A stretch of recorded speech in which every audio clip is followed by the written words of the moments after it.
So On Zion Music. testimony, so jalo akupisa matrimony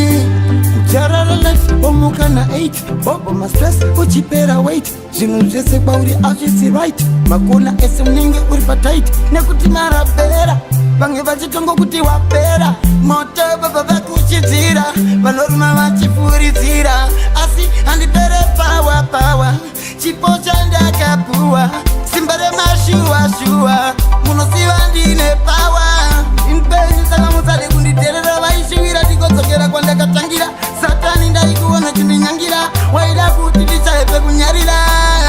ungatambudzika sewaiyakarasika utsinzi rukupurika asi ngatenda upenyiwo uripo ingoti amesurvivor a true believer mapsenda but inotenda upenyiwo uripo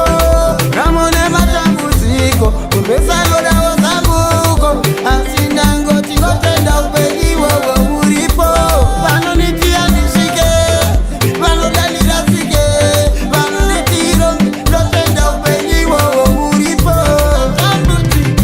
sewaiyakarasika utsinzi rukupurika asi ngotenda upenyiwo uripo ingoti amesurvivor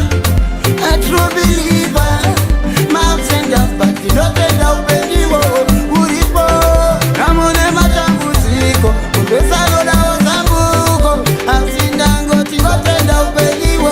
uripo vanonitia ndisvike vanodanira sike vanonitiro ndotenda upenyiwo uripo amuda kana sendi wapera auchakwanisa kubhadhara karendi ndana malipisanti disanti apa pesi yacherilo santi nange vakakupikisa vachida kukumakisa chakaipa musade kuchinakisa kune vamwe zvosokesa zitamosvibisa upenya utengeke kuva hazitengeke samwari hazikundike ndarwara vachiti handimuke.